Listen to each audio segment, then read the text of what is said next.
You are about to learn one of the biggest secrets in the history of the world. It's a secret that has huge effects for everyone who lives on this planet. Most people can feel deep down that something isn't quite right with the world economy, but few know what it is. Gone are the days where a family can survive on just one paycheck. Every day it seems things are more and more out of control, yet only 1 in a million understand why. You are about to discover the system that is ultimately responsible for most of the inequality in our world today. The powers that be do not want you to know about this, as this system is what has kept them at the top of the financial food chain for the last 100 years. Learning this will change your life because it'll change the choices that you make. If enough people learn it, it'll change the world because it'll change the system. For this is the biggest hidden secret of money. Never in human history have so many been plundered by so few, and it's all accomplished through this, the biggest scam in the history of mankind.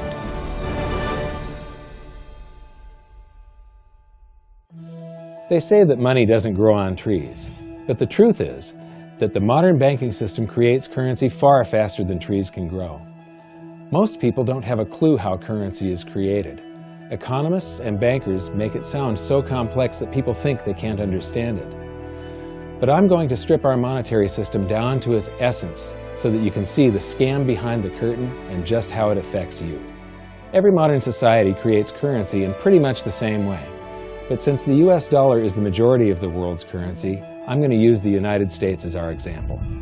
It all starts when some politician says, "Vote for me and I'll make sure the government provides you more free stuff than my opponent will." But there's no such thing as a free lunch. So to provide that supposedly free stuff, the politicians vote for the country to spend more than its income. This is called deficit spending.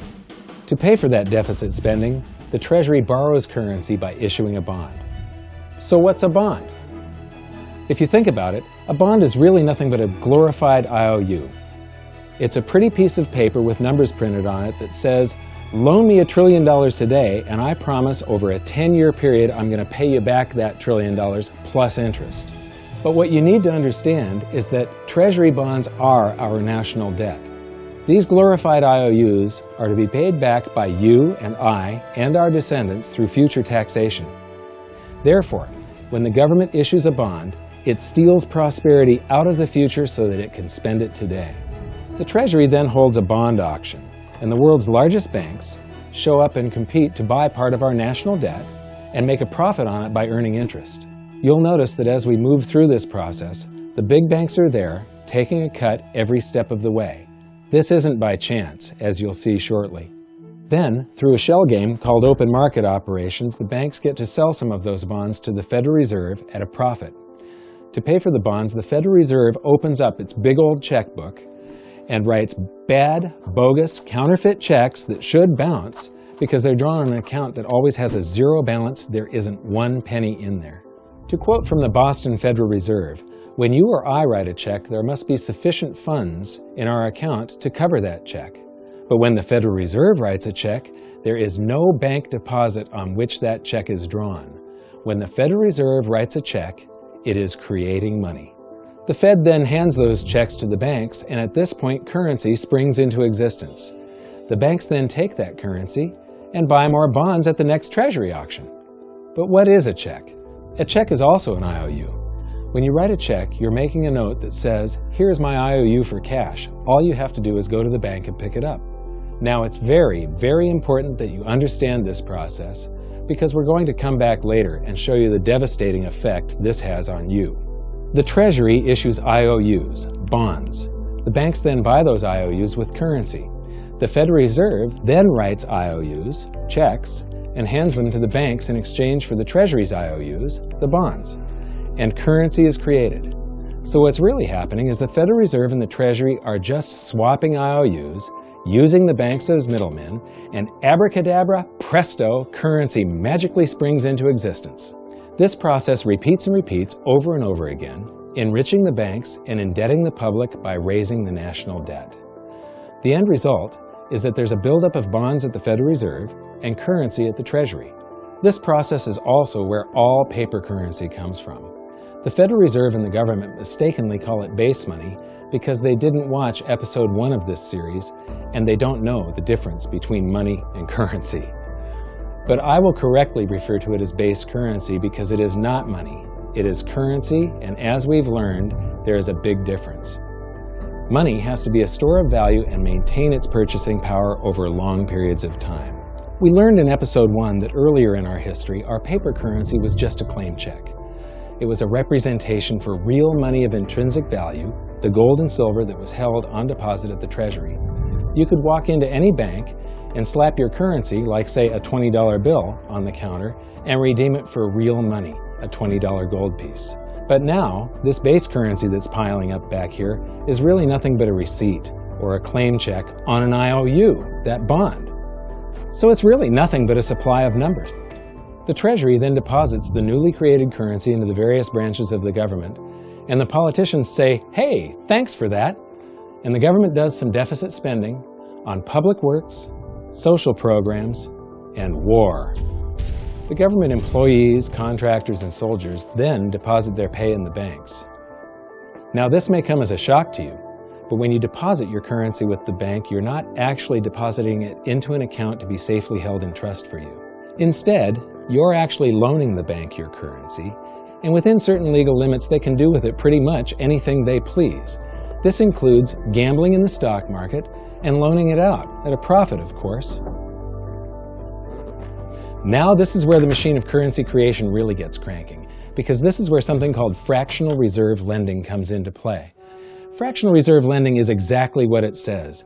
The banks are allowed to reserve only a fraction of your deposit and loan the rest out. Although reserve ratios may vary, I'm going to use a 10% reserve ratio as our example. If you deposit $100 in your account, the bank can legally take $90 of it and loan it out without telling you. The bank must hold $10 of your deposit in reserve just in case you want some of it. These reserves are called vault cash. But why does your bank account still say you have $100 if the bank has stolen $90 of it? Because the bank left IOUs it created, called bank credit, in its place. Now I know this sounds crazy, but here it is in black and white from the Fed. Commercial banks create checkbook money when they grant a loan simply by adding new deposit dollars in accounts on their books in exchange for a borrower's IOU. These are nothing but numbers that the banks type into their computers. And even though these bank credit IOU numbers are very different from base currency numbers, because they only exist in computers, they are still currency. So now there is $190 in existence. Now the reason people take out loans from the banks is to buy something. They're going to buy a house or a car or something like that. So the borrower takes the $90 that the bank loaned to him from your account and he pays the seller of the item.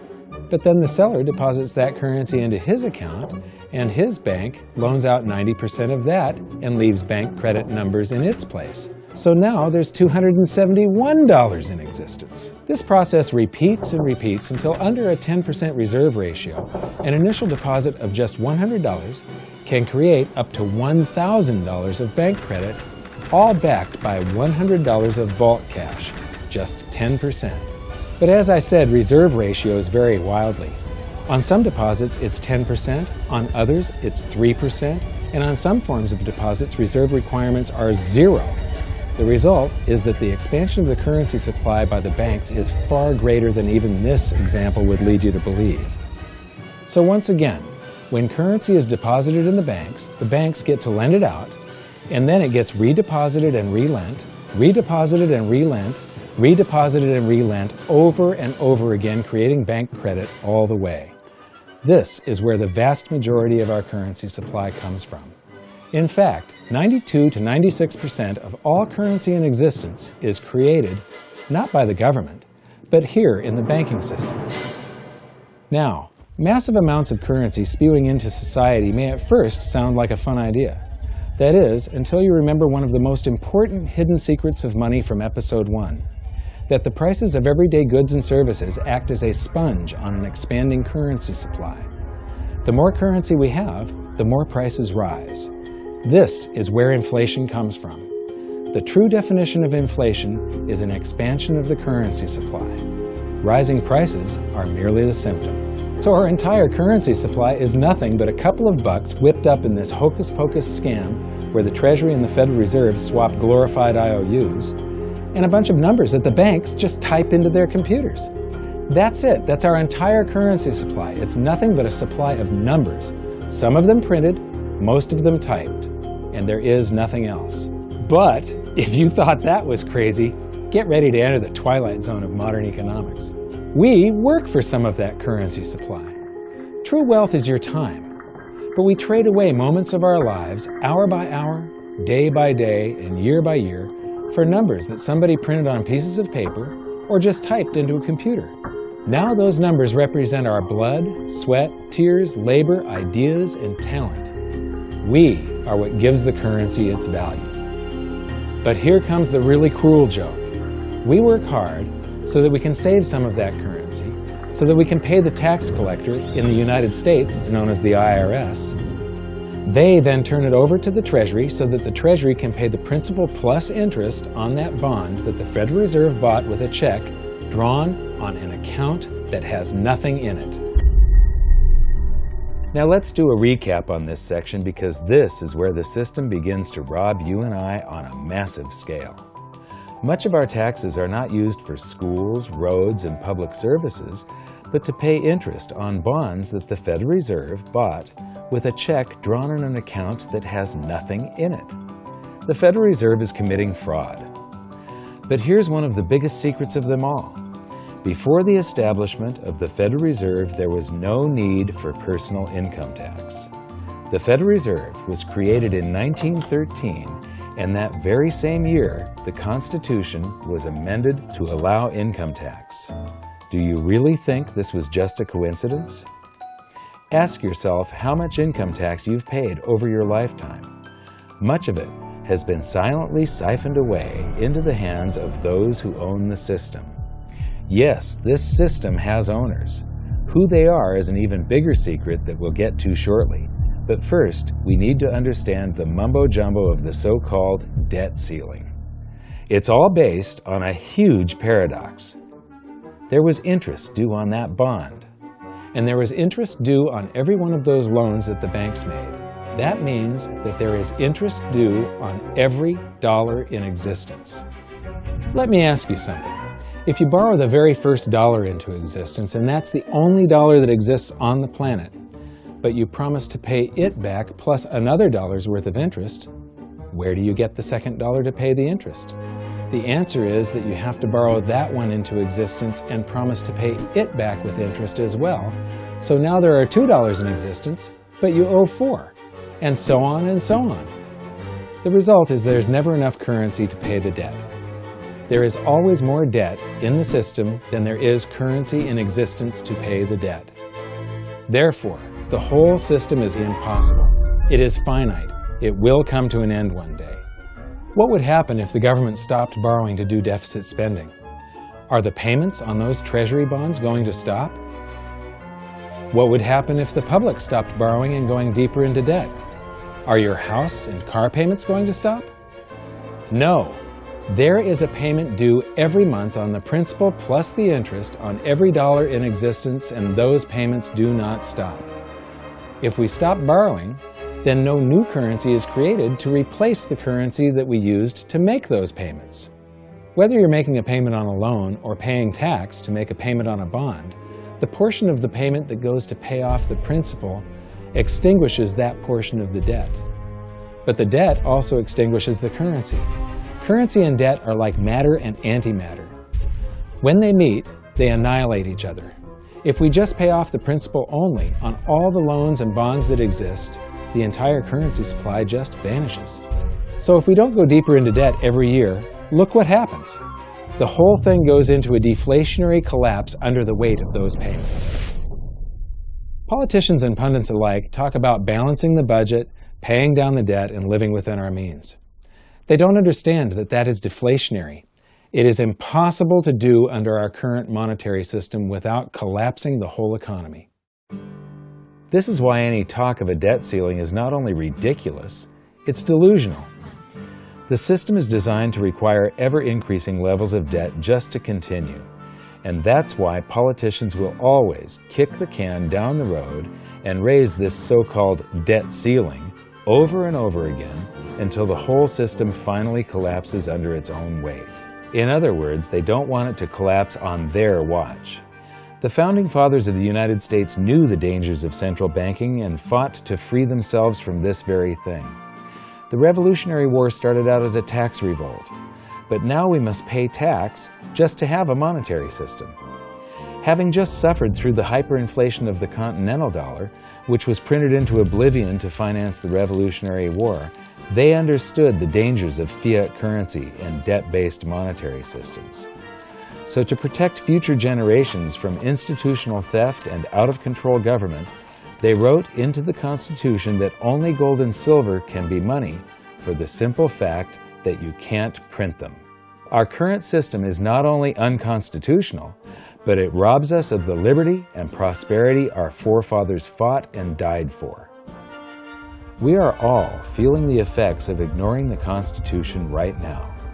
By forcing more currency into circulation, our purchasing power is diluted. Inflation is a slow and insidious stealth tax that is simply the result of this debt-based monetary system. This system empowers and benefits those who create the currency and receive it first, as they get to spend it into circulation before it has an effect on the economy. They're stealing purchasing power from you and transferring it to the banks and the government every hour of every day because of this false monetary system. And it's not like the people at the top don't know this. To quote the Federal Reserve, the decrease in purchasing power incurred by the holders of money due to inflation imparts gains to the issuers of money. This is a fraud. It is a pyramid scheme, it is a Ponzi scheme, it's a scam, and it's a lie. Our entire monetary system is nothing but a form of legalized theft. But here's the biggest con job of them all. The Federal Reserve is not federal, it has stockholders. There is no federal agency that has stockholders. What's a stockholder? A share of stock represents a percentage of ownership in a corporation. So the stockholders are the owners of that corporation. Therefore, the Federal Reserve is a private corporation with owners. And you can see it for yourself if you go to the Federal Reserve's website, and it will say, the stockholders receive an annual dividend of 6%. Now we know that the stock in the Federal Reserve was originally issued to the largest banks in the United States. But because of mergers and acquisitions through the years, you can't actually trace who owns the stock in the Federal Reserve. That's a very closely guarded secret. My guess would be that the owners are those primary dealers, the banks that get to make a profit by selling part of our national debt, those bonds, to the Federal Reserve, who buys them with a check from nothing. Then we pay tax to pay the principal and the interest on those bonds so that the Federal Reserve can pay the banks a 6% dividend. Don't be alarmed if you don't quite comprehend the deception of this system at first glance. Very few people do. It is purposely complex. The economist John Maynard Keynes once wrote, "By this means, government may secretly and unobserved confiscate the wealth of the people, and not one man in a million will detect the theft." I believe that presented correctly, anyone can understand this system, regardless of how complex it is. So let's do a recap and break it down even more. The way the system works is that, step 1, the government creates glorified IOUs. These bonds increase our national debt and put the public on the hook to pay it back. Step 2, IOUs are swapped to create currency. The Treasury sells the bonds to the banks. The banks then turn around and sell our national debt at a profit to the Federal Reserve, which they probably own. The Federal Reserve then opens its checkbook that doesn't have a penny in it and buys those IOUs with IOUs that it writes, checks, on a checking account that has a zero balance. Then they give those checks to the banks and currency just springs into existence, and then the whole process repeats. This results in a buildup of bonds at the Federal Reserve and currency at the Treasury, which is really just a supply of numbers. The Treasury then deposits the numbers in the various branches of the government, and we get to step 3. The government spends the numbers on promises, public works, social programs, and war.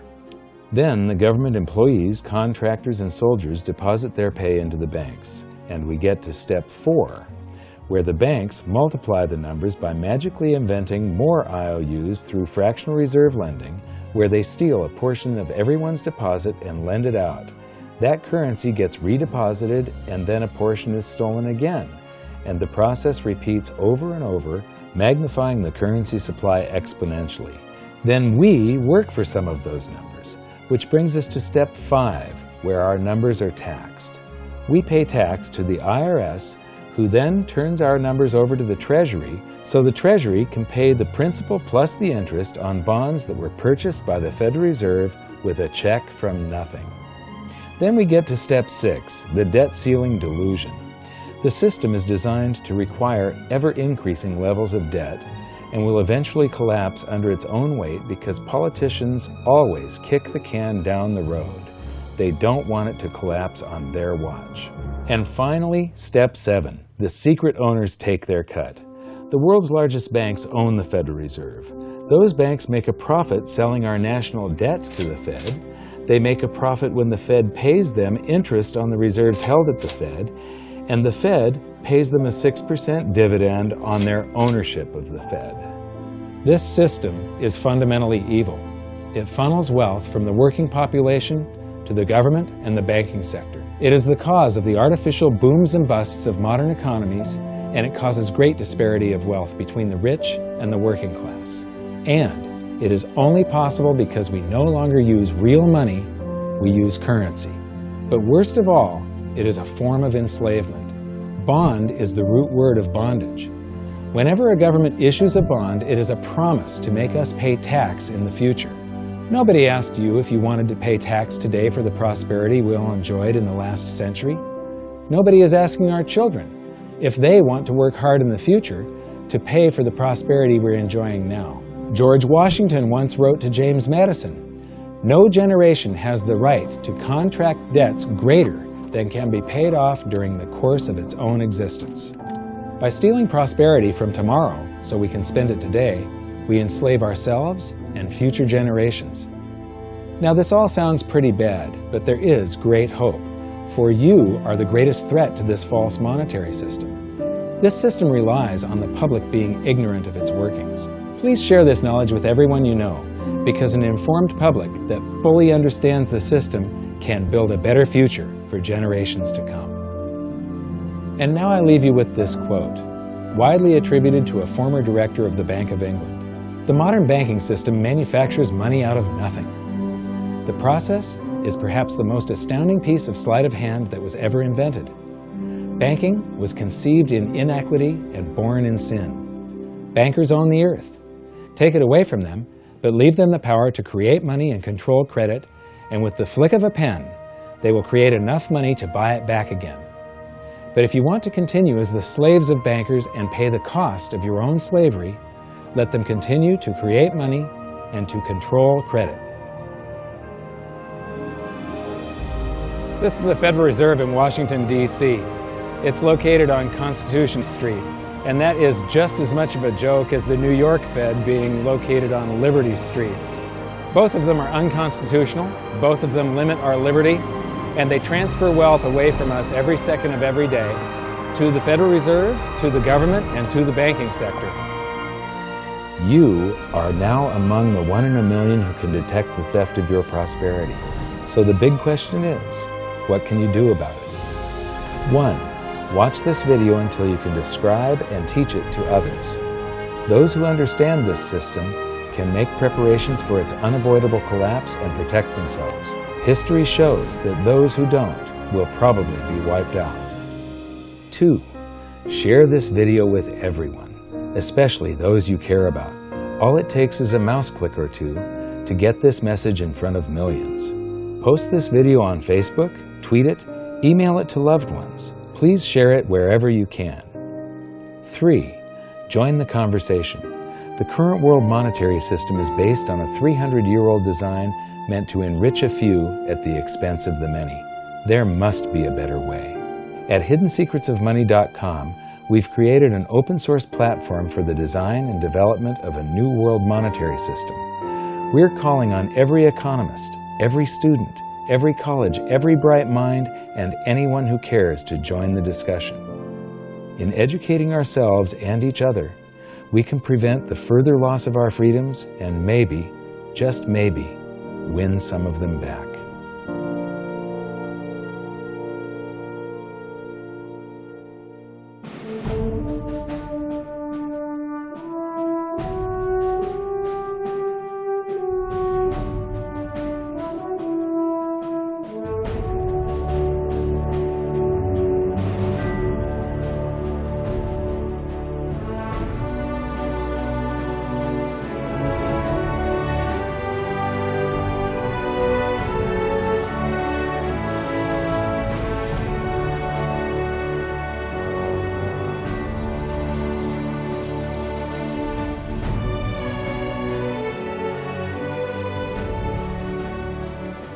I think your episode 4 is very beneficial, very helpful. It's going to introduce these ideas to a lot of people, and like I've just been talking about, we have to change people's mind, and the more they understand it, the better.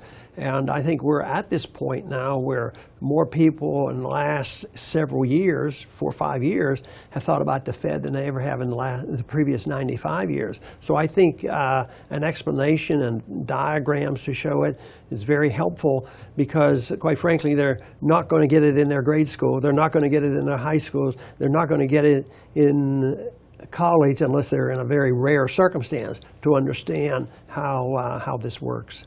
You know, for years before I got involved in really studying gold and some of the things I write and talk about today, I was a monetary economist for decades. You know, in your video, you talk about the primary dealers.